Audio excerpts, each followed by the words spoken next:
Tonight, at a legendary Beverly Hills restaurant, one quiet dinner becomes a test of dignity and love. What happens when status collides with respect? Stay to see what choice is made. If this resonates, hit subscribe, like the video, and tell us where you're watching from. The October sun was beginning to set over Los Angeles, painting the sky above Beverly Hills in streaks of rose gold and burnt orange. Inside a sleek Bel Air mansion, Celeste Williams stood before the mirror in her walk-in closet, fingers brushing lightly over the fabric of a simple navy blue dress. It was modest, knee-length, clean lines, soft cotton, the kind of outfit that made her feel grounded. There was no designer label stitched inside, no glittering embellishments to catch the light. But to Celeste, that was precisely the point. At 28, Celeste carried herself with a quiet grace that didn't need expensive clothes to announce it. Her warm brown skin seemed to catch and hold the last light of day. Her expressive dark eyes reflected both strength and vulnerability, and the gentle curve of her lips hinted at a resilience forged long before her life had changed. From the bathroom came the sound of running water and the faint hum of a tune. Adrian Williams, her husband, was finishing his shower. At 35, Adrian commanded any room he entered. Tall, broad-shouldered, with the effortless confidence of a man who had built an empire from the ground up. As the founder and CEO of Nexus Innovations, a company that revolutionized cloud computing, his net worth had crossed $2 billion years ago. Yet, at that moment, his focus was not on quarterly reports or board meetings. It was on tonight, on spending a rare evening alone with the woman who had captured his heart 3 years earlier. "Celeste, are you ready?" Adrian's voice drifted from the bathroom, carrying the slight trace of his Boston accent that always surfaced when he was relaxed. "Our reservation at Spago is at 7:30. Celeste glanced at the clock. 6:45.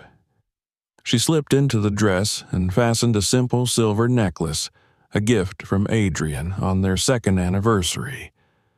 As she caught her reflection in the mirror, she felt a tug of war deep inside.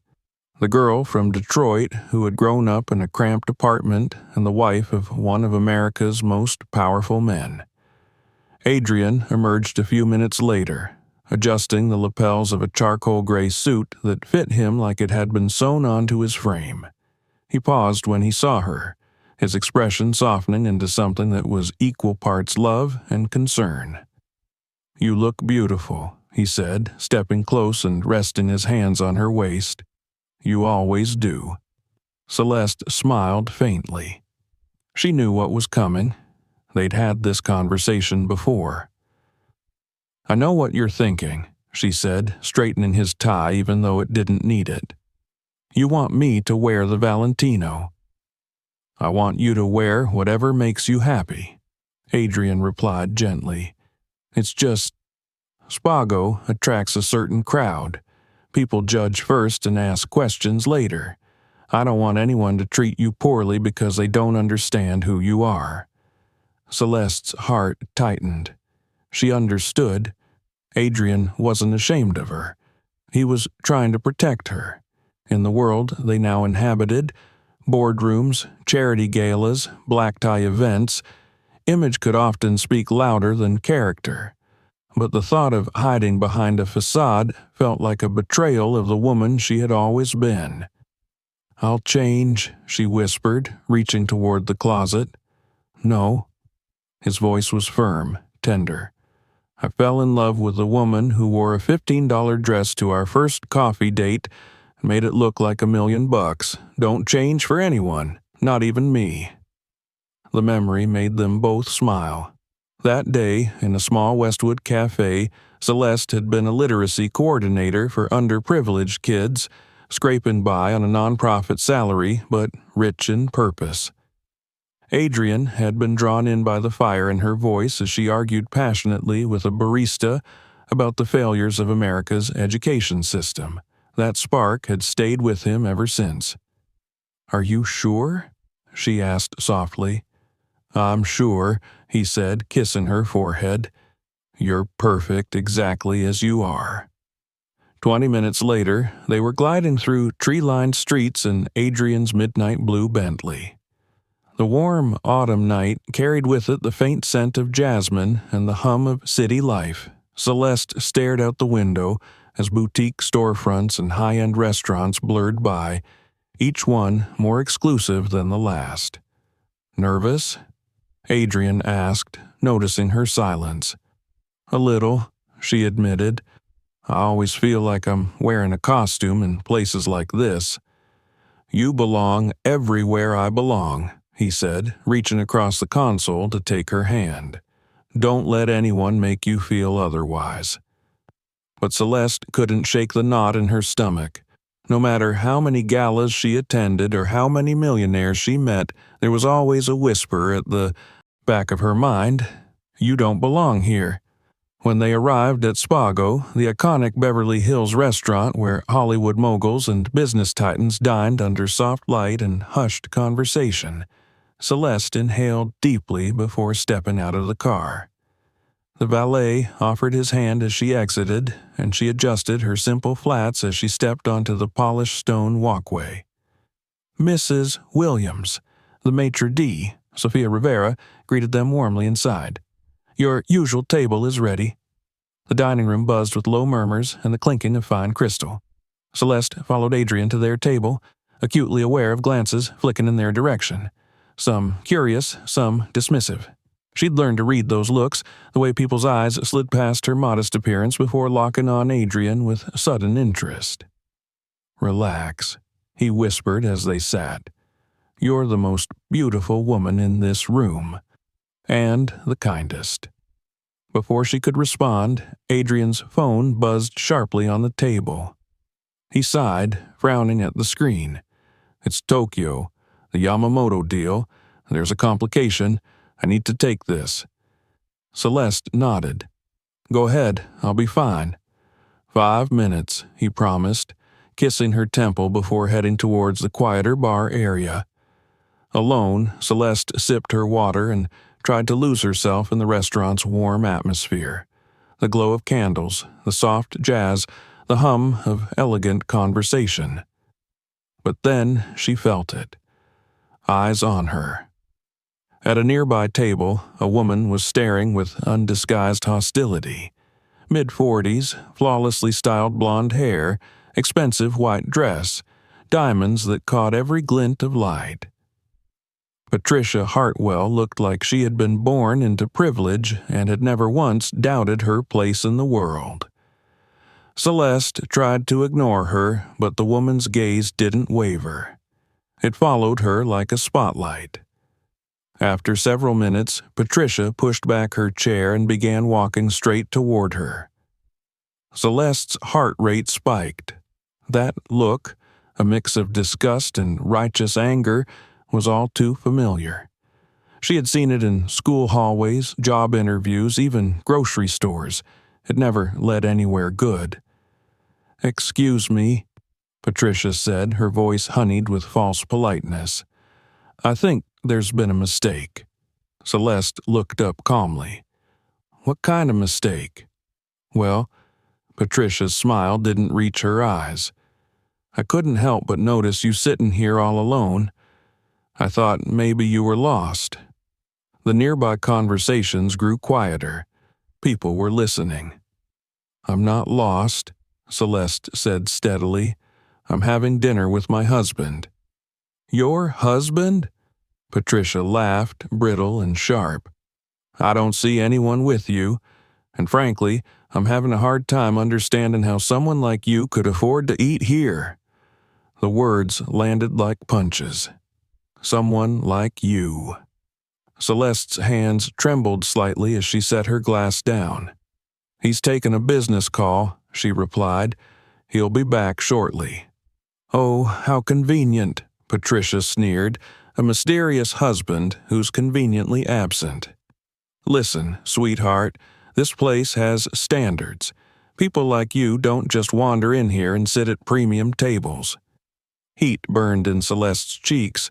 The phrase "people like you" echoed in her ears, poisonous and heavy. "I have every right to be here," she said, her voice firmer now. Patricia's brows shot up. "Rights? Oh, honey, this isn't some chain restaurant where anyone with $20 can walk in. This is Spago Beverly Hills. Do you have any idea what it costs to eat here? Do you know who comes here?"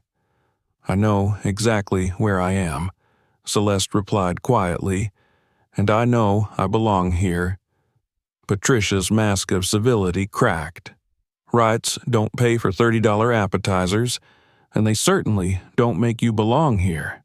Look at yourself. She scanned Celeste's simple outfit with open disdain. That dress probably came from Target. Those shoes? Payless? You're completely out of your league.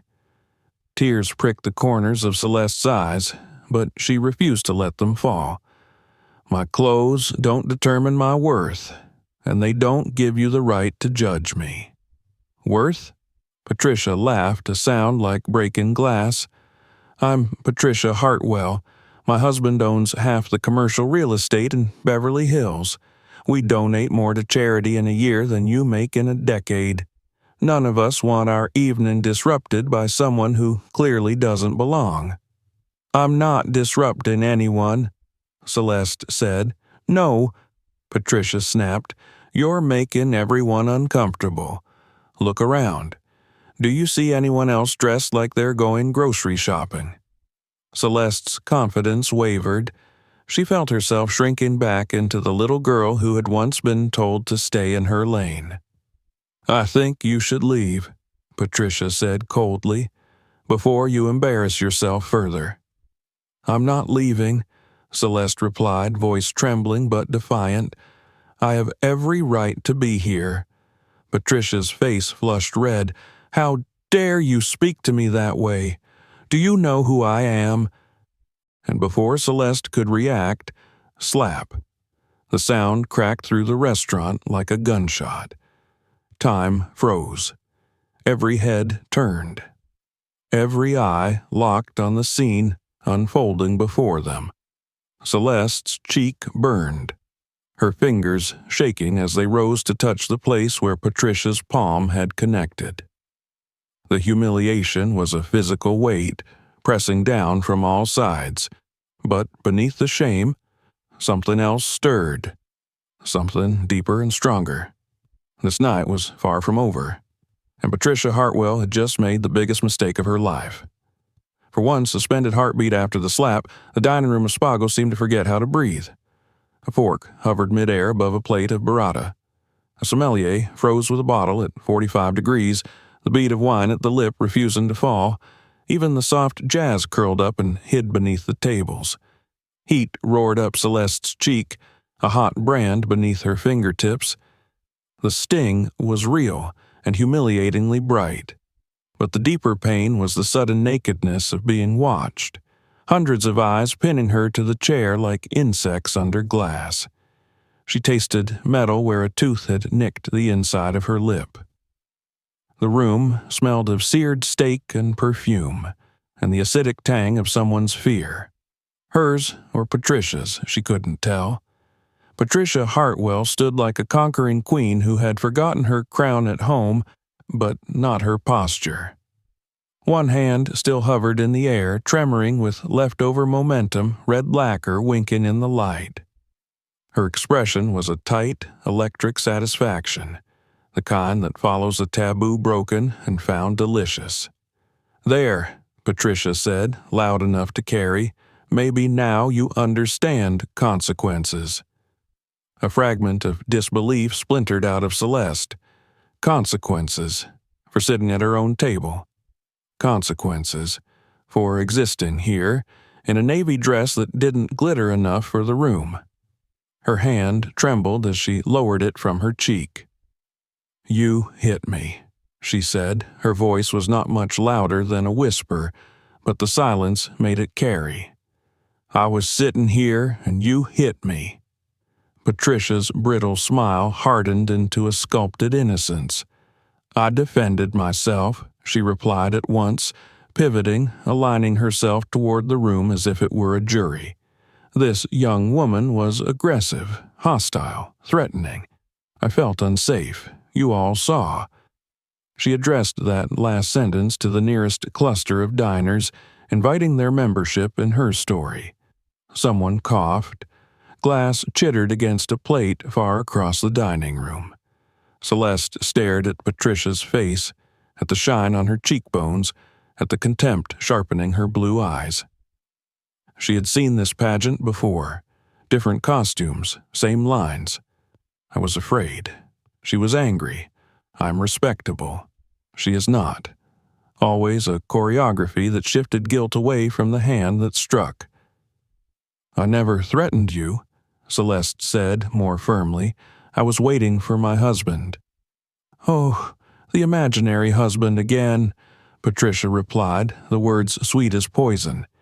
Convenient that he only exists when you're asked to leave a table you didn't earn. A rustle of discomfort traveled through the room. Phones appeared, some already recording, others tilting, uncertain. Celeste saw faces she recognized from magazines, faces she did not. Some were horrified, some were hungry, some were simply calculating what to think by watching everyone else. The humiliation rose again, threatening to crest. She swallowed it down. "Excuse me," came a voice from near the window.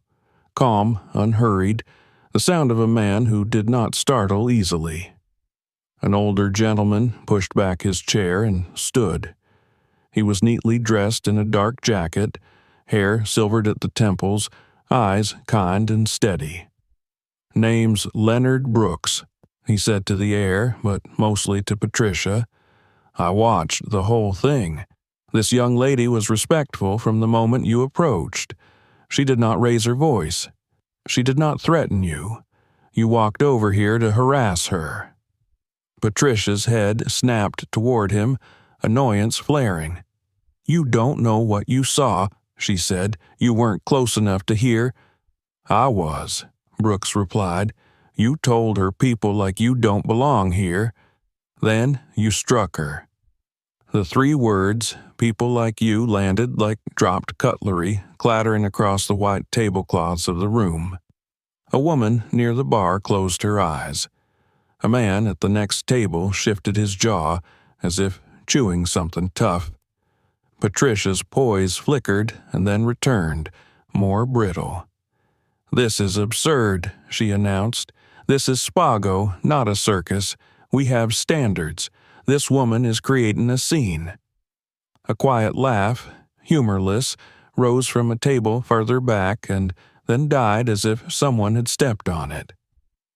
Celeste's hands gripped the edge of the tablecloth to keep them from shaking. She let herself breathe in for a count of 4, hold for 4, out for 4. Her cheek throbbed in time with the pulse in her throat. She did not look at the phones. She looked at Leonard Brooks, at the steady line of his mouth, at the way he nodded as if to say, "I see you, keep your footing." "I'm not creating a scene," Celeste said, and startled herself with how even she sounded.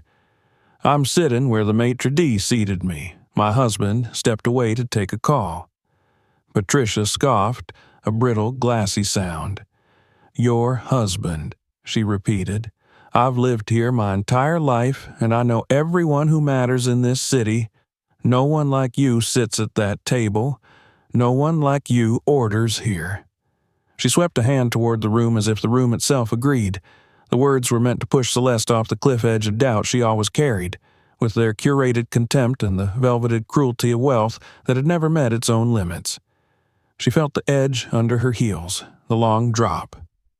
The little girl in a Detroit apartment wanted to run before anyone could see her trip.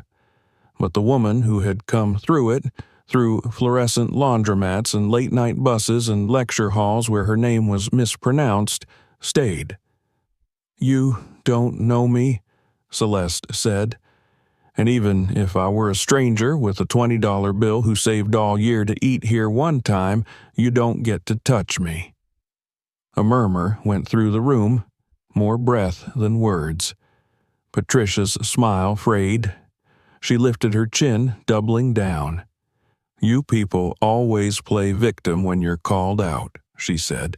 "You dress for the grocery store, you take up space that isn't yours, and when someone insists on standards, you cry assault.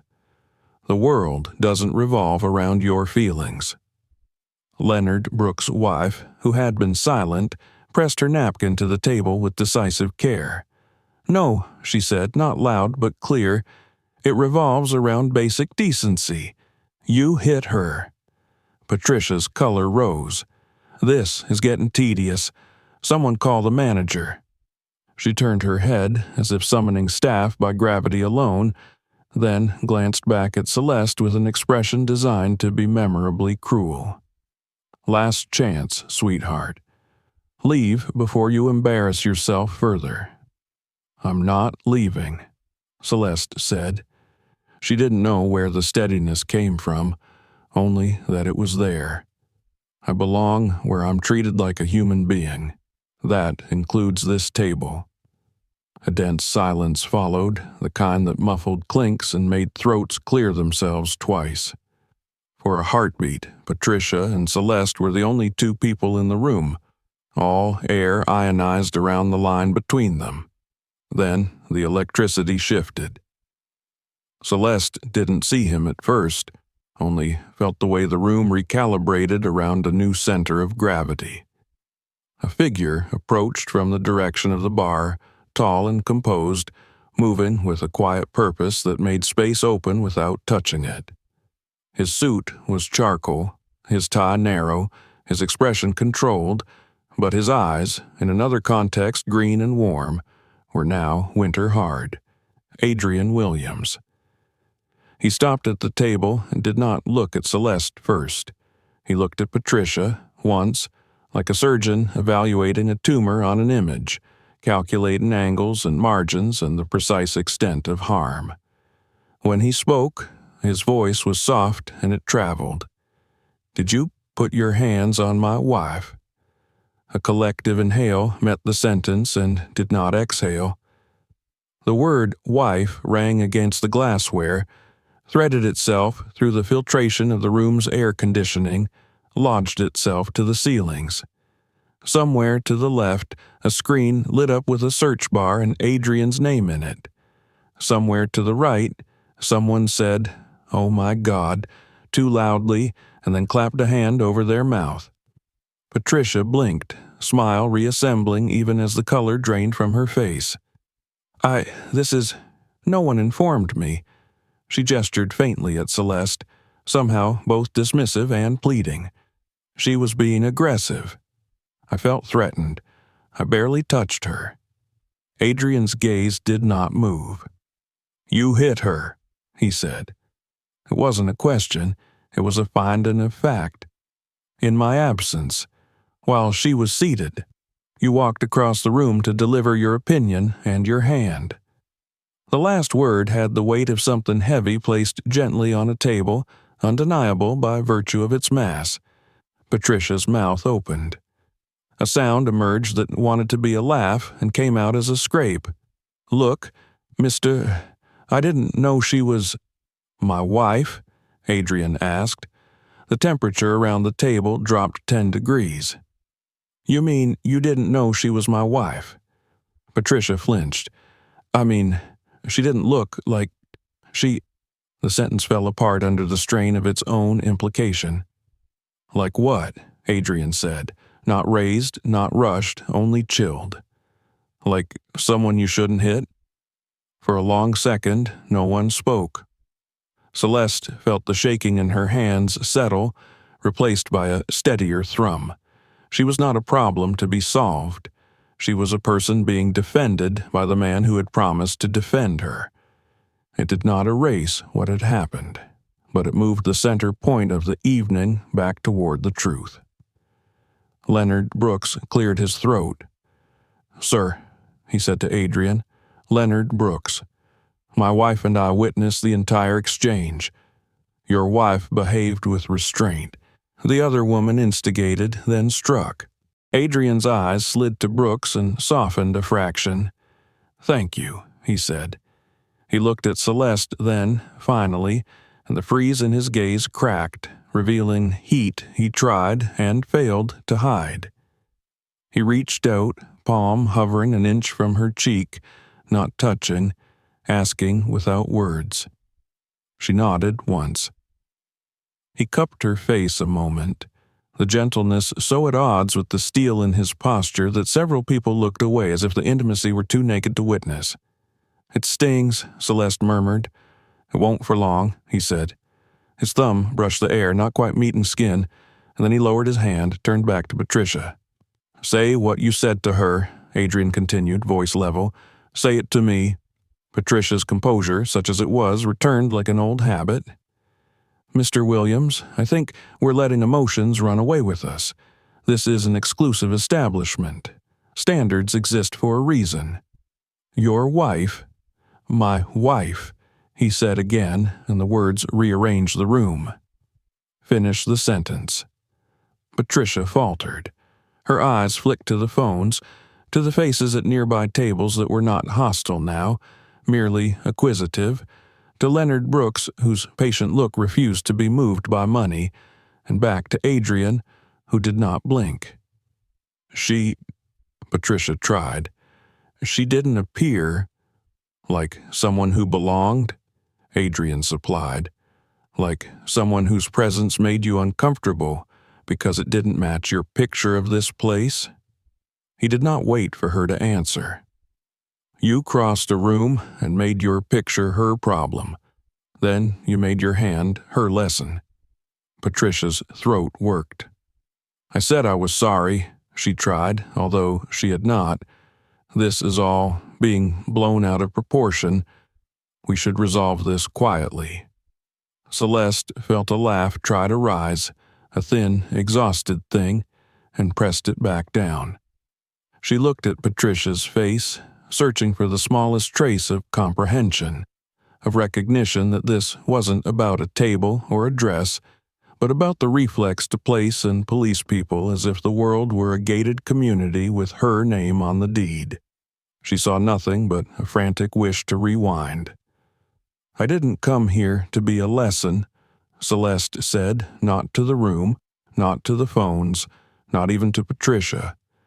She said it to herself, and then to Adrian because his hand had hovered and his eyes were full. "I came here to eat dinner with my husband, that's all." Adrian nodded once, the motion precise. "And that's what you'll do." He turned slightly, enough to address the radius of tables that had become their audience. "You are all witnesses," he said, "to what was said and what was done." He did not ask for assent. He did not need it. Mortification and righteousness and curiosity flickered across faces like passing headlights. Patricia found one last strand of hauteur and pulled on it.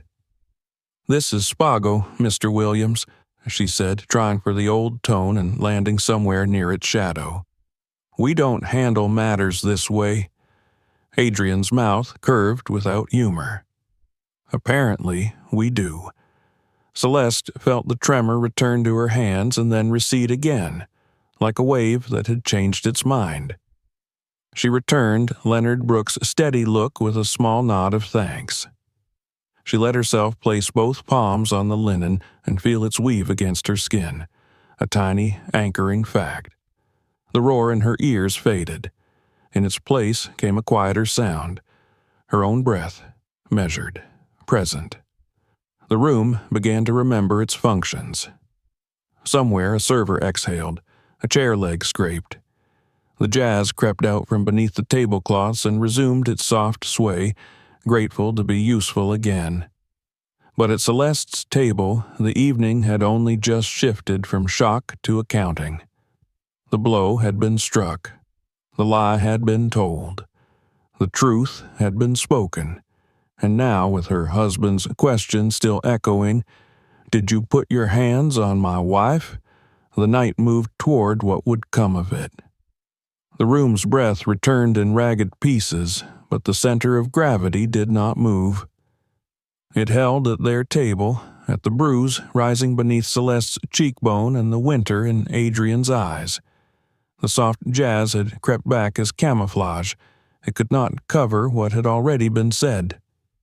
The maitre d', Sophia Rivera, arrived first, posture straight, voice low. "Mr. Williams, Mrs. Williams," she said, glancing once, only once, at the red mark on Celeste's face. "May I assist?" Before Adrian could answer, the restaurant manager, Robert Chen, appeared from the direction of the host stand, a man walking a tightrope between crisis response and service smile. "Our apologies," he began, the words shaped like they had been practiced for lesser fires. "This is not the experience we intend to—" Adrian didn't raise his voice. He didn't need to. "Robert," he said, acknowledging the manager by name because power often hides inside the small proof that you bothered to learn it. "This will not be resolved by company meal. My wife was assaulted in your dining room." Robert's gaze flicked again to Celeste, then to Patricia, who stood with a silvered defiance, the kind that expects rescue from familiarity, of faces, of money, of the social gravity she had always counted on. "Mrs. Hartwell," he said carefully, "perhaps we could speak privately." "There's nothing to discuss privately," Patricia declared, recovering her performance tone. "This woman was creating a disturbance. I felt threatened. I barely touched." "You hit her," Leonard Brooks said, steady as a plumb line. He did not sit. His wife's hand rested lightly on the back of his chair, the quiet pact of people who had weathered storms together. "You crossed the room, you told her people like you don't belong here, then you struck her." Phones hovered at chest level, some recording openly, others held at cautious angles. Faces tracked the conversation like tennis, but fewer now looked hungry and more looked grim. Adrian turned to Celeste. "Do you want to speak?" he asked, so low only she could hear. "Do you want this to be your voice, not mine?" Her nod was small, but it held. She stood. For a second, the heat in her cheek pulsed against the cool air and she could hear her own blood. She placed her fingertips on the linen to ground herself, then lifted them. "I was seated at our table," she said. "My husband stepped away for a business call. Mrs. Hartwell approached me, said I must be lost, said people like me don't belong here. She mocked my dress, called me a con. When I refused to leave, she screamed, and then she hit me." There was no flourish, no courtroom cadence. The facts made their own noise. Somewhere in the back, a glass set down too quickly chimed against another, and the sound traveled like a small bell of shame. Patricia tried to laugh, but the sound had sand in it. "This is a misunderstanding." "No," Celeste said. "It's a decision. You made it in front of everyone." Something eased in the line of her shoulders. She let herself really look at the room, at the server near the pillar who had looked away when the slap landed and was looking back now with wet eyes, at the couple by the window, hands linked, watching as if the outcome could rewrite something in their own history, at the cluster of actors and producers who wore the strained expressions of people unused to power being used in a direction they hadn't chosen. She found Adrian's gaze and held it. Adrian faced the room without grandness, only clarity. "My wife will not audition for her place," he said. "But if context matters to any of you who are still calibrating your feelings to the most expensive watch in sight, here is context." His voice did not rise, but it did carry. Celeste grew up in Detroit. When her father died, she was 8. Her mother worked 3 jobs. Celeste started working at 14. She earned scholarships, then worked nights and weekends to fill their gaps. She graduated from Wayne State with honors in education. She chose literacy work in communities most of you only drive past. When we met, she was making $28,000 a year and was given her vacation time to tutor children. A stir went through the room, not the admiring coo reserved for philanthropic cocktails, not the cynical murmur that attends performative generosity, but something quieter, an adjustment of weight in chairs, an unlearning beginning at the edges. Adrian kept going, but not as an orator, as a husband. When I proposed, she wouldn't leave her classroom mid-semester. When we married, she donated her wardrobe to a women's shelter. She wears what is comfortable because she believes comfort is not a sin, and because $1,000 is better spent feeding families than dancing on a handbag. She does not measure herself by the price tag or by me. He looked at Patricia then, finally. You measured her by both. Patricia's mouth twitched, searching for purchase.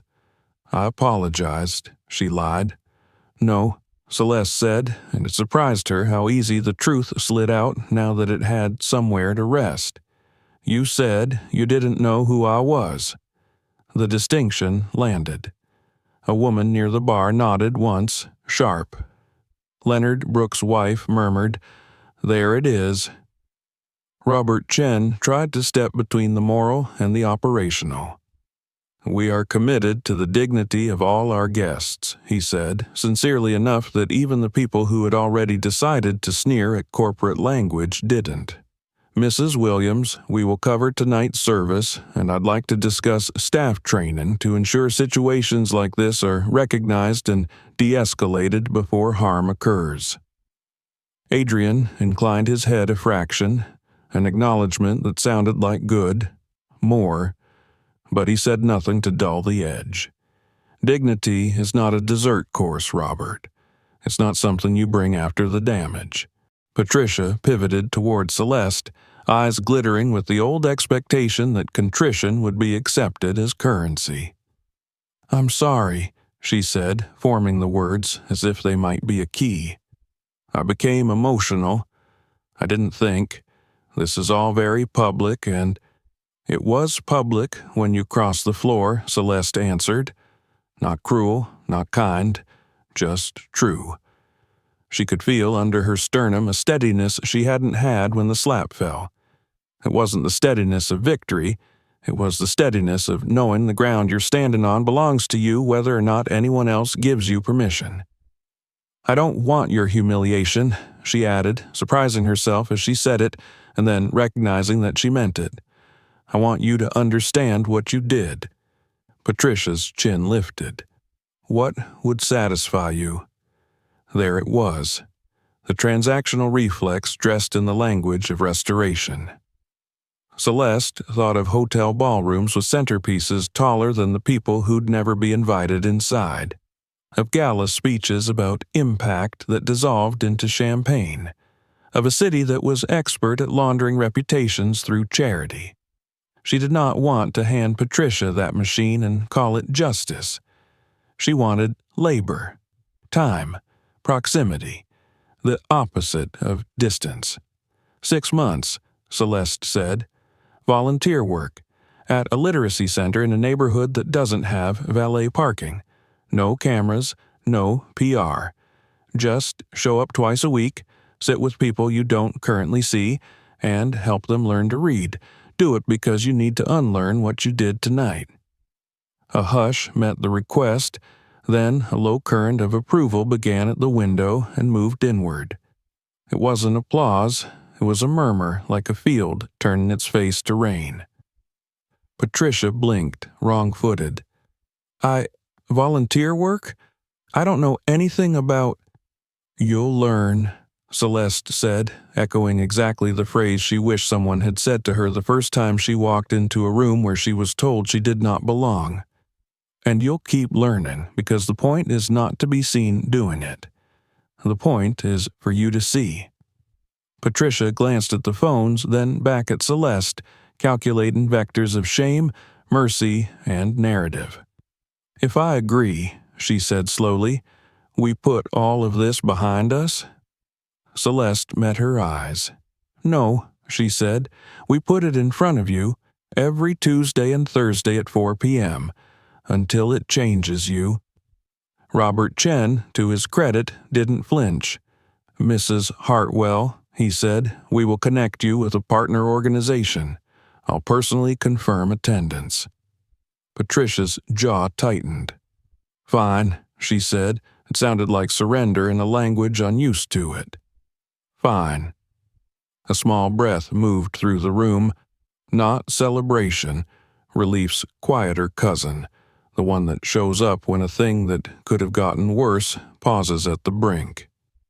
Sofia Rivera nodded to a server, who exhaled like a scuba diver breaching and retreated to restart the rhythm of plates. Leonard Brooks sat at last. He lifted his water, held it up like a toast toward Celeste, not performative, only present. "Grace and spine," he said to his wife, not caring who overheard. "That's a rare pairing." Celeste sank back into her chair, the adrenaline's ebb washing her in a small tremor she tried to hide by smoothing the napkin on her lap. Adrian lowered into the chair opposite and, under the table, found her hand. He didn't squeeze, just touched, enough for the pulse in his wrist to knock softly against hers. The room blurred and then resolved. She realized she was hungry. "Mrs. Williams," Robert said, hovering with the practiced caution of a man navigating both liability and humanity, "would you like a different table? Something more private?" Celeste glanced around at the place that had become an accidental theater. The anger that had flared in her earlier, clean, hot, had cooled to something deeper. "No," she said, "we chose this one." Adrian's mouth tugged, almost a smile, the kind a man wears when the thing he loves proves itself again, anew. A couple at the next table leaned in. "If you need witnesses," the woman said, "we're happy to give statements." "Us too," said a man by the pillar. "Enough is enough." "Thank you," Celeste said, the words simple and enormous. For a moment, the room softened. Not because it had forgiven itself, rooms don't do that, but because some of the people inside it had decided to be better than they'd been 20 minutes ago. It felt like a small tilting toward rightness. The server set down fresh water. The sommelier, recovered now, asked if they wanted to revisit the wine list or skip to dessert. Normalcy, offered carefully, like a fragile plate. Patricia stood a little apart, eyes fixed on an invisible middle distance. The white of her dress looked too bright under the lights now. It made her seem less invincible and more exposed. She swallowed, glanced once down at her phone, face down on the table, then looked back up someplace between chastened and absent. Adrian cleared his throat.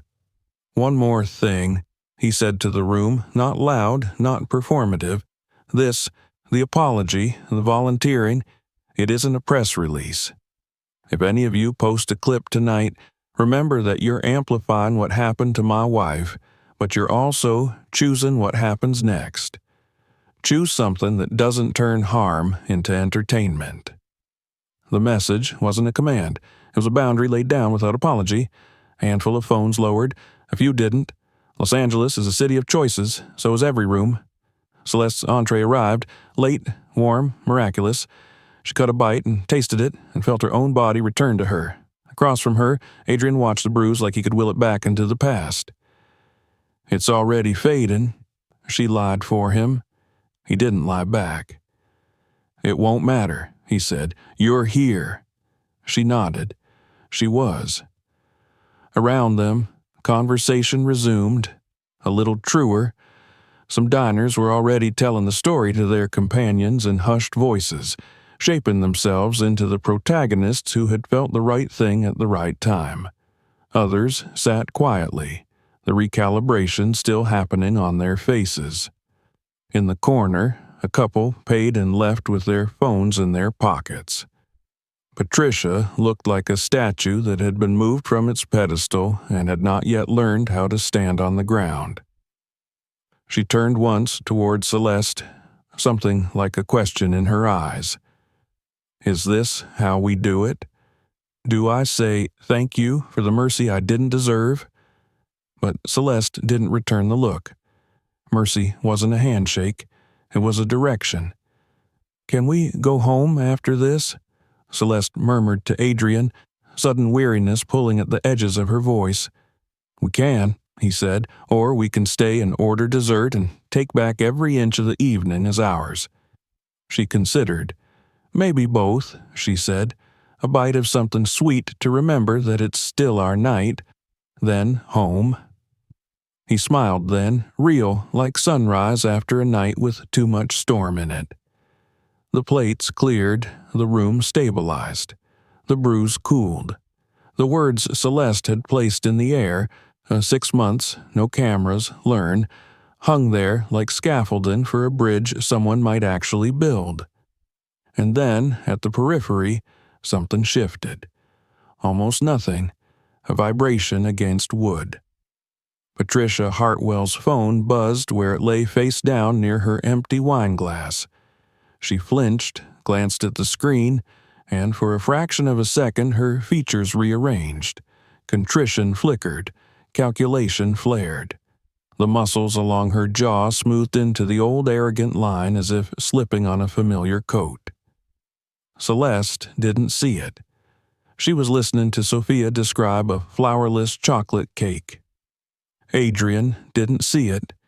He was looking at Celeste, rearranging 1,000 future protections in his mind. But a few in the room did. People who had learned to recognize the micro-expression of someone choosing the next version of the story they'd prefer to be true. For the length of a breath, it seemed the night had bent toward learning. Perhaps it had. But learning has enemies, and some of them wear white dresses and pearl studs and know exactly which numbers to call when the first clip goes live. For now, though, truth had been said aloud, and it had landed. Celeste lifted her fork. The chocolate tasted like something returned. The room exhaled. Outside, the city kept its indifferent glitter. Inside, the bill would eventually arrive, and between those small practicalities, a woman in a navy dress sat without shrinking. The lesson would continue tomorrow. Tonight, there was cake, and the memory of a line spoken in a voice that didn't need to shout to be heard. My wife. For a few measured minutes, it seemed the storm had moved offshore. Plates settled onto linen, cutlery chimed in small, ordinary ways, and conversation found its cautious footing. Celeste let the dark, dense bite of flourless cake dissolve on her tongue and felt, briefly, like her body belonged to her again. Across the room, Patricia Hartwell stared at the glow of her phone as though it were a life raft. A message pulsed to the top of the screen. Her posture changed by degrees. The contrition that had softened her features hardened, pain by pain, into something else. Recognition of an audience, the adrenaline of a new angle, the intoxicating promise that narrative could still be bent. She straightened, set the phone down with careful ceremony, and smoothed the white fabric of her dress. When she spoke, her voice was clear, pitched to carry. Actually, Patricia said, I've reconsidered. The nearby tables stilled again, the room's fragile equilibrium shivering. Adrian Williams turned from Celeste, the winter back in his eyes before he even looked up. Reconsidered what? He asked too evenly. The premise, Patricia said, and the word sounded like a legal brief she had skimmed once and liked the taste of. This whole performance, this manipulation in a cheap dress. She lifted her chin at Celeste. You're not a victim, you're a strategist, and you've played him. She flicked her gaze to Adrian, brilliantly. A visible flinch traveled the nearest row of faces, the collective recoil that greets cruelty when it drops the last of its manners. Celeste felt heat rise under the bruise, not from shame now, but from the strange sensation of watching someone lay out, point by point, the ugliest version of a story you know with absolute certainty is false. "Stop," Adrian said quietly. Not a plea, a line. Patricia stepped over it. "What are the odds?" she asked the room, rhetorical and ravenous. A literacy teacher, so moving, just happens to be in the exact coffee shop where a billionaire takes his breaks. She notices him. She studies him.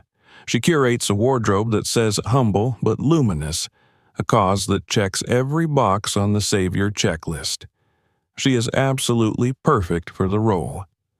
"Ma'am," Leonard Brooks said from his table, voice a measured bell. "Enough." Patricia didn't even glance at him. "You think I haven't seen this town? I was born to it. I watched women twice as clever do half as well because they didn't have the stomach to play the long game. But this one?" She pointed, the gesture sharp as a thrown pin. She did. 3 years, carefully paced. The modesty routine, the charity glow, the refusal to spend. Oh, that one is genius, by the way. Nothing makes a rich man feel more chosen than a woman who insists she doesn't want his money. A few diners looked down at their plates, the shame of recognition not because they believed Patricia, but because they recognized the undercurrent of misogynistic myth she was drawing from, the city's oldest rumor about women who said yes to powerful men. Celeste did not move. She fixed her gaze on a point just past Patricia's shoulder. Not avoidance, not defiance, but a refusal to let those words decide where her eyes would land. Each sentence struck not because it contained any truth, but because it had been engineered to aim at old, private aches, the fear of being mistaken for a taker, the fear that love might feel like rescue to the one who gave it, the fear that in rooms like this she would always arrive as an imposter. "Explain, then," Patricia pressed, triumph in the set of her mouth. "Explain how the Saint of Detroit managed to slide into a life of jets and mansions without blinking. How her principals travel so comfortably in leather seats. How I don't want to change includes hair appointments you book months in advance." "Patricia," Adrian said, and there was warning in it that would have made wiser people step back. "Walk away." "Or what?" She smiled, brittle and bright. "He'll cancel a contract? Again?" She shifted, savoring the new angle. "No, this is the one I want. This, the marriage, because it's fragile, isn't it? For all the speeches about dignity, there's a crack right there." She angled her chin at Celeste. She hears me. She knows I'm aiming where it hurts. She knows she'll never stop needing him to say she belongs, and she knows he'll always wonder, privately, in the dark, when the house is quiet, if he's been fooled. The words landed like a fist exactly where they were thrown. They didn't knock Celeste down, but they knocked something loose, an accumulation of nights and glances and small negotiations with herself. She had learned to dress a little richer when the room asked it of her, to smile a little longer when a stranger tried to explain her husband's company back to her, to pretend she didn't hear the tone some women used when they asked how they met. She had learned to forgive without being asked and to steel herself when the cab pulled up to the velvet rope. She had learned 1,000 little lessons in translating between the world that raised her and the world she married. "Stop," Celeste said, not to Patricia, to herself, to the flood. She pulled her hand from Adrian's, stood, and the scrape of her chair rang through the room. "Celeste," Adrian said, reaching for her, but she took a step back, palms lifted, not to push him away, but to ask for a breath of space. "I can't do this," she said, and her voice cracked on the second word, then leveled. "Not like this. not again and again. She swallowed. I'm tired, Adrian. I'm tired of walking into rooms braced for impact. I'm tired of auditioning for humanity. I'm tired of being grateful so that people will let me stay. A quiet broke over the room that was different from earlier silences. It wasn't shock, and it wasn't fear. It was attention, the good kind. The kind people give when they recognize the courage it takes to say something out loud that costs you. Adrian's face altered, pain and love and helpless anger crossing it in quick succession. You don't have to audition for me, he said. Not ever. I know, Celeste said. You've never asked me to. But this, she gestured, not just to Patricia, but to the invisible system that had made this moment possible, doesn't stop. It shapeshifts. It shows up as a dress code and a joke and a security guard who just wants to make sure. It shows up as a manager who offers me another table instead of removing the person who hit me. She looked at Robert Chen then, not accusing, not absolving, just naming. It asks me to spend a little of myself everywhere I go until I'm not sure what's left. Adrian took a step, then stopped himself. He was a man accustomed to solving problems by force of will and the correct deployment of resources. There was nothing to deploy here except listening and the steadiness of not looking away. Look at them, Celeste said, softer now, and Adrian did. He scanned the room with the quick acuity that had built his company, assessing, classifying, iterating. She didn't need to point out the ones who looked stricken and the ones who looked speculative. He saw them. She saw him see them. Most of them are with you, he said. Enough of them aren't, she answered, and even if every single person applauded, it wouldn't fix what this does to me. She swallowed again, the motion visible and human. I don't want to live my life proving a premise every time I leave the house. From the window, Leonard Brooks stood again, careful as always with his joints, steady as always with his words. May I? He asked, and Celeste nodded, grateful for the shape of his presence in this room that had taken so much and given so little back until now. I've been married 53 years, Brooks said, and the number carried its own authority. We did not belong in most of the rooms where we built our life, not because of money, because of arrogance, other people's. We learned something, my wife and I. Love isn't an invitation to someone's world, it's a permit to build your own. He looked at Patricia then, briefly, and back to Celeste. The bullies don't go away. They don't suddenly learn manners. You decide whose opinion rents space in your head, and you charge a lot more rent.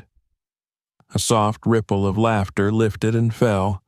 Relief, gratitude, the smallest stitch closing a small tear. Brooks' wife squeezed his arm. He took his seat, careful again. Celeste breathed out. The sound surprised her.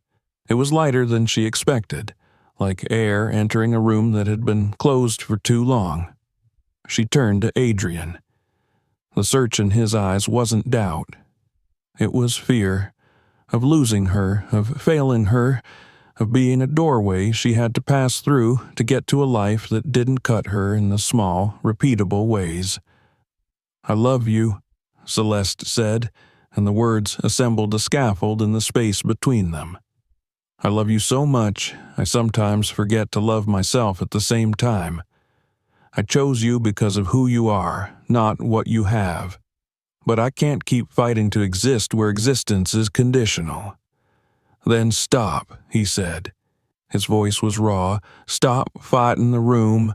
Fight for us. Or don't fight at all. We can walk out of here and spend the rest of our lives building what we want and letting these people have exactly as much of our oxygen as they've earned. Patricia laughed, a veneer of triumph over something shakier. Translation, run away, because you know I'm right. Celeste turned her head slowly and looked at Patricia like she was a puzzle she had already solved and filed away. "You're not right," she said. "You're loud." She paused. "There's a difference." Patricia's smile faltered, then reasserted itself. "You'll never belong here," she said, almost gently, which made it crueler. "No matter what story you tell."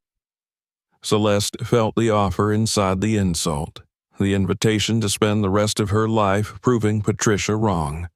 It glowed the way a trap glows for a moment in the sun when you step just right.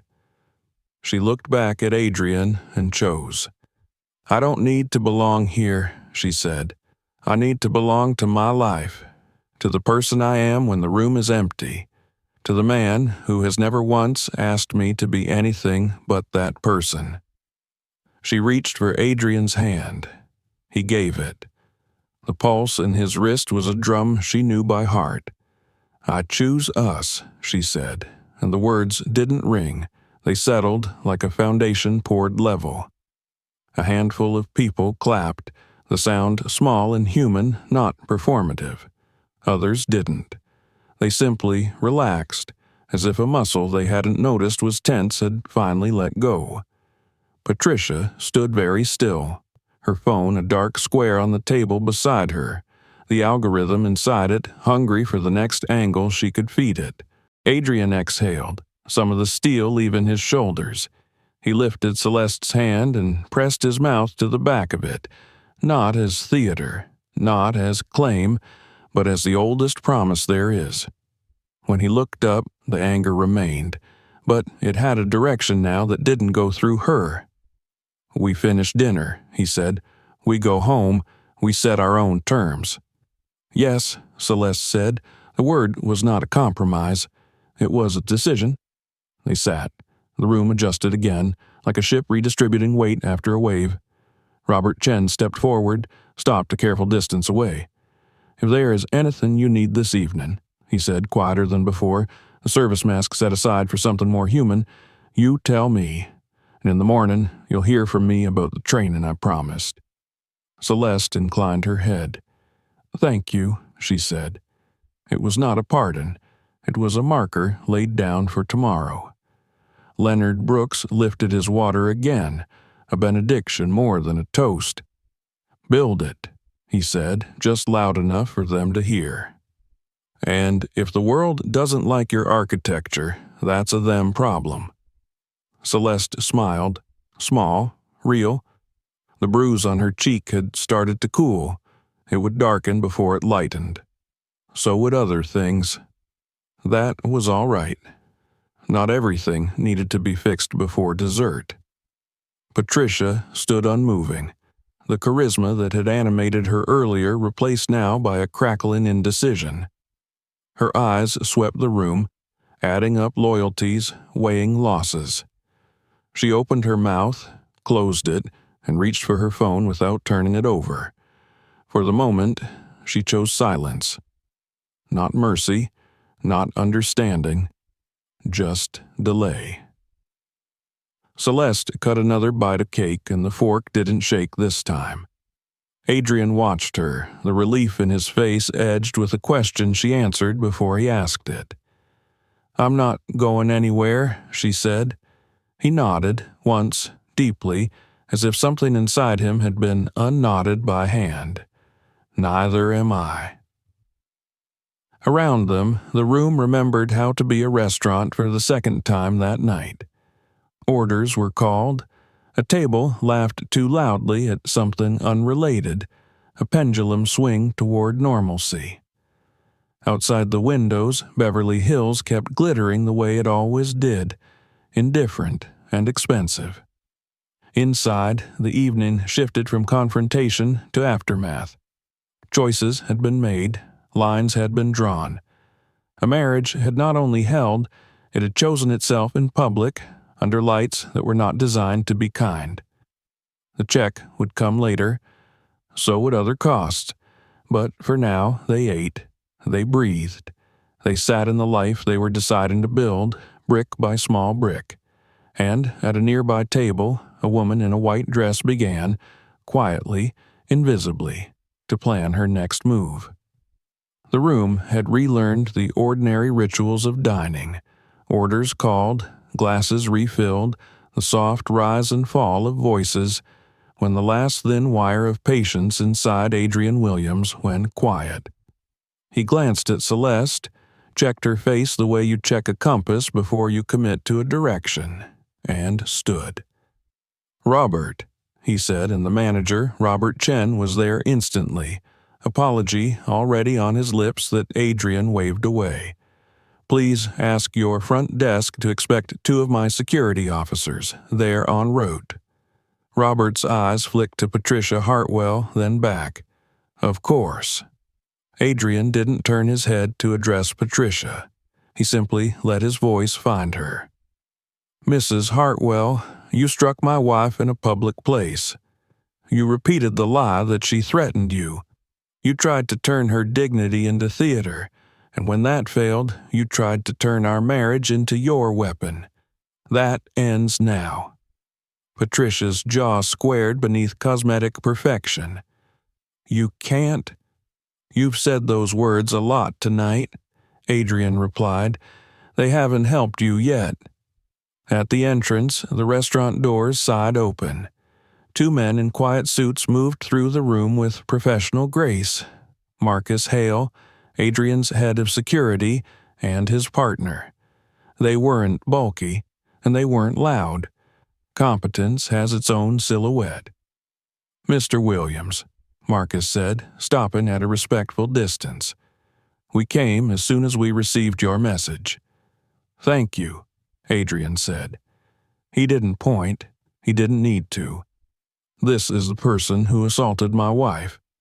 Marcus inclined his head once toward Patricia, then addressed her directly, voice even. "Mrs. Hartwell, the Beverly Hills Police Department has been notified. Officers are outside and would like to take your statement regarding an incident of battery witnessed by multiple patrons." Patricia paled, then rallied with tempered outrage. "This is ridiculous. A misunderstanding."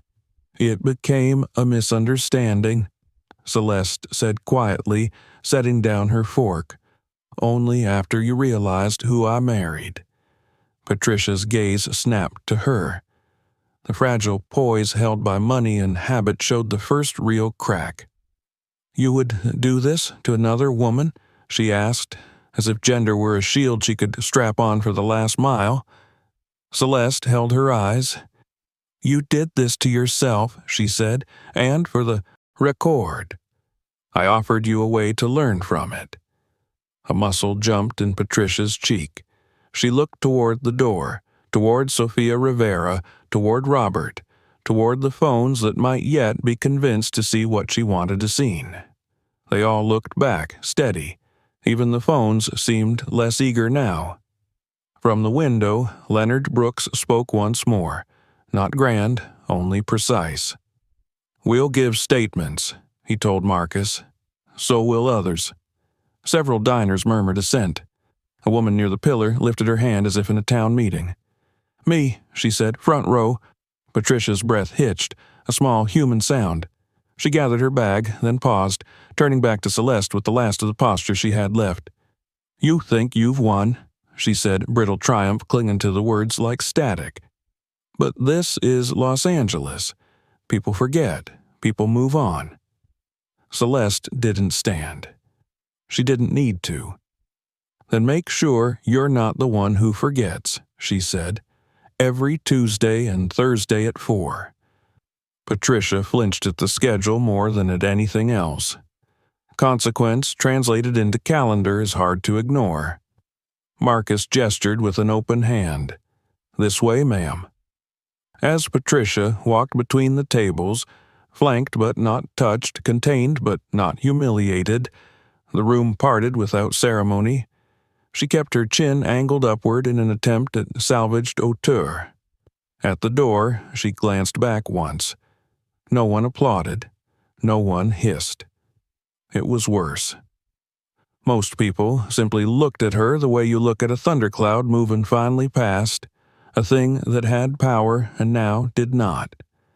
The doors sighed shut behind her. The pressure in the room dropped, not to normal, but to something livable. Robert approached, the performance of hospitality stripped away, the person remaining. "Mr. and Mrs. Williams," he said, "we're deeply sorry. I am deeply sorry. We'll be scheduling bias, de-escalation, and incident response training for staff starting this week. I'll send you details if you want them, or not if you don't.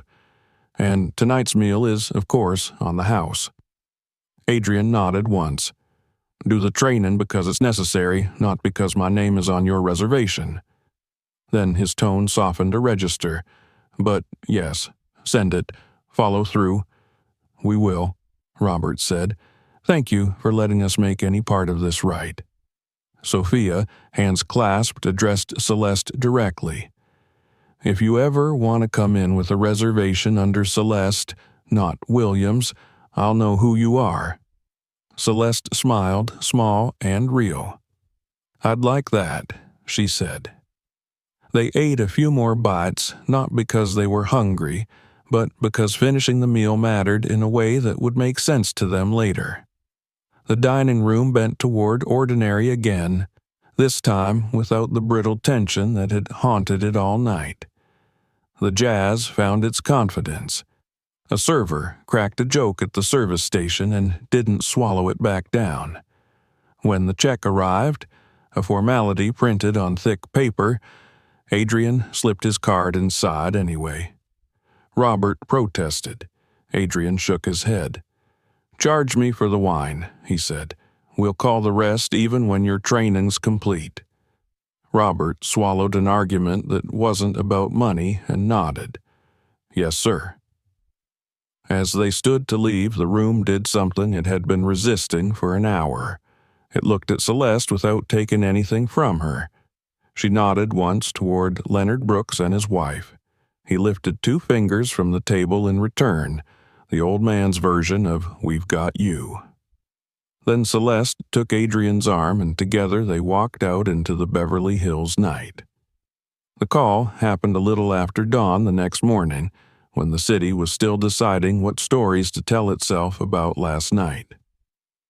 Adrian dialed Gregory Hartwell from his study, the windows throwing clean rectangles of early light across the desk.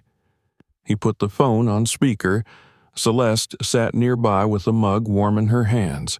She didn't need to hear, but he needed her near. "Adrian," Gregory answered, all sunshine and nothing to see here. "I got a strange text from Patricia last night. Something about a misunderstanding." "I'm terminating the headquarters contract," Adrian said, proving that mercy and clarity can coexist, just not always at the same time.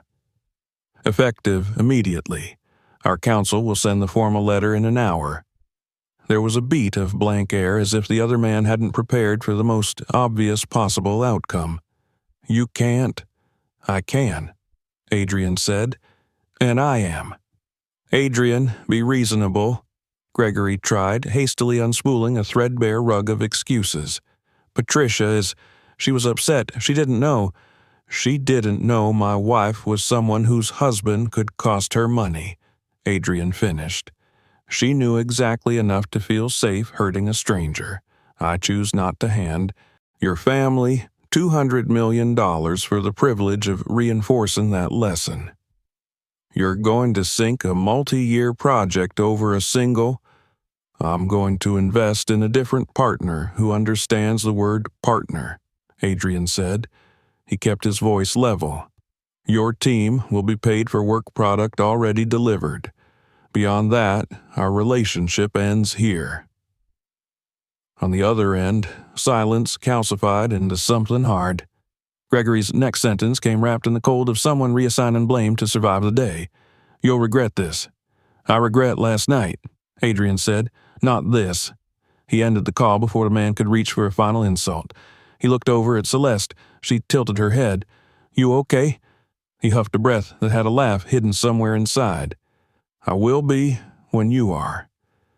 She set her mug down, crossed to him, and placed her palm at the back of his neck.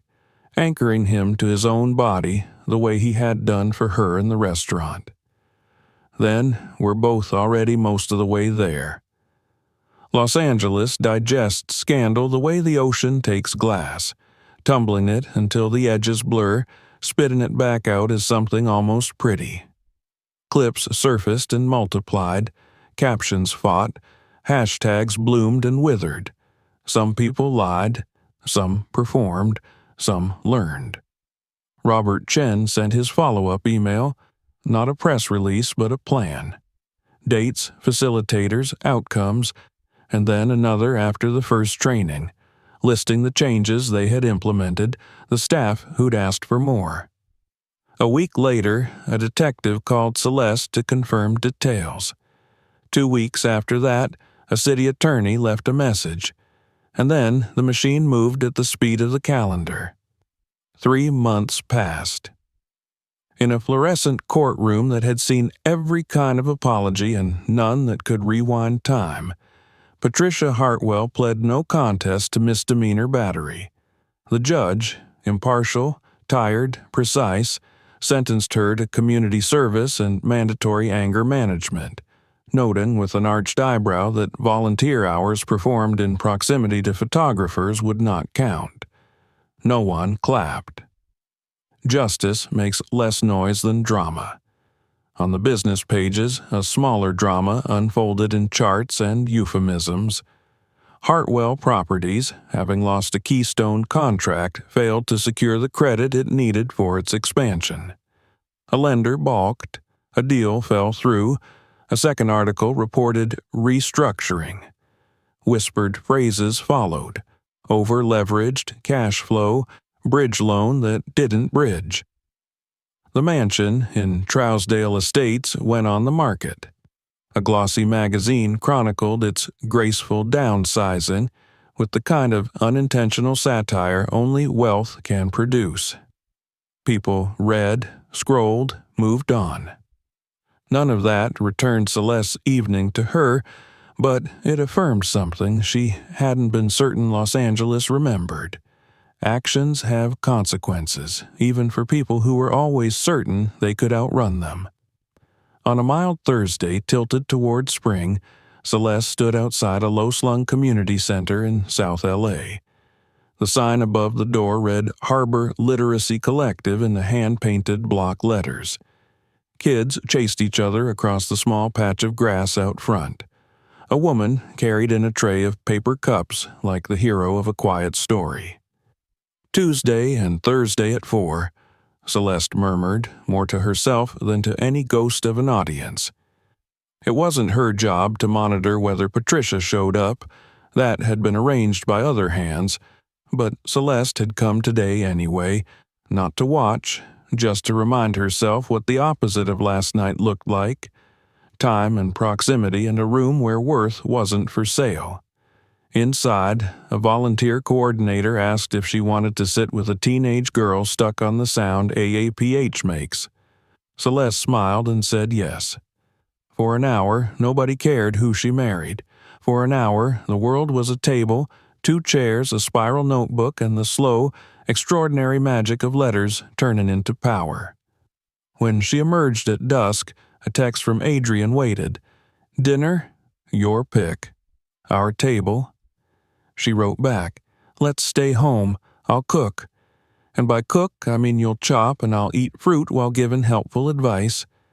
"Deal," he replied. "Helpful advice is my love language." She laughed, pocketed her phone, and felt the day slot into place like a book returned to the correct shelf. That night, in a kitchen that smelled like garlic and the kind of olive oil that makes you nod to yourself, Adrian slid vegetables across a cutting board with rhythm. Celeste perched on a stool, an apple sliced into perfect fans in front of her like a minimalist art piece, which she promptly ruined by eating. "I keep thinking about Leonard Brooks," she said, "about what he said. Love isn't an invitation to someone's world. It's a permit to build your own." Adrian glanced over his shoulder. "I've got the permits," he said, "stamped, notarized." She smiled. "We still have inspections." Then we pass them, he said, or we change the code. She slid off the stool and stepped into him, fitting herself to his front like an answer. His hands, still smelling faintly of rosemary, settled at her waist. I chose us, she said, that night, out loud. He kissed her forehead. You keep choosing us, that's the trick. She looked up at him, the bruise long since faded, the memory not. Promise me something? Anything. If I ever start pretending to be someone else in rooms like that, remind me I don't have to. I will, he said. And if I ever start trying to protect you by asking you to disappear, remind me I don't get to. Deal, she said, and the word felt less like a contract than a vow. They ate at the small table by the window, the city glittering in the distance the way it always did. After, they washed dishes in companionable quiet. Domesticity is an underrated antidote to public spectacle. When they finally sat on the couch, Celeste tucked her feet under herself and leaned into Adrian's shoulder. Do you ever think about leaving L.A.? She asked, not because she wanted to, but because the question had been waiting patiently for a place to sit. Sometimes, he said. And then I remember we don't have to leave to build a life that's ours. She nodded against him. Good, because I like our weather. He exhaled a laugh. Our weather and our table. Our table, she repeated, trying the words out like a new set of keys that fit an old lock. They sat there a while, not discussing headlines or contracts or court dates. The news would continue to churn. The city would continue to glitter. People would continue to be as generous and as awful as they had been the day before. The difference, Celeste thought, wasn't in the world. It was in the architecture of the space they were building inside it. On a future evening, not far off, someone would ask them at another restaurant if they wanted something more private. Celeste would smile and say, "No, thank you. We'll keep what we chose." A server would nod, and the night would move forward without incident. Not because the world had improved all at once, but because the people inside this room had. And if it didn't, if a new Patricia arrived in a new dress with a new vocabulary, Celeste knew now where the ground was and what to call it, and who would stand with her on it. What mattered most had already happened in the hardest possible light. When asked, by insult, by doubt, by an entire room, to define who she was, she chose. Not wealth, not performance, not even victory. She chose a life. She chose a love that didn't make her smaller to fit. She chose the long work of dignity, which turns out to look like dinner at your own table, laughter over chopped peppers, and a hand you don't have to ask for because it is always reaching toward you. Outside, the city glowed like it had never done anything wrong. Inside, two people kept building, brick by small brick, choice by stubborn choice, their world, not anyone else's. And in a quiet corner of that city, at 4 o'clock on Tuesdays and Thursdays, a woman who had once believed power meant permission practiced a different lesson with a workbook and a pencil and someone else's future. The night at Spago would be told and retold in versions Celeste would never read. That was fine. The only story that mattered to her was the one that began with a slap, passed through a room that learned how to see, and ended at a table where the answer to every important question was the same. We choose us. Thank you for watching. What would you have done at that table? Drop a comment, like the video, share it with a friend, and subscribe. New stories every week. Tap the bell to never miss one.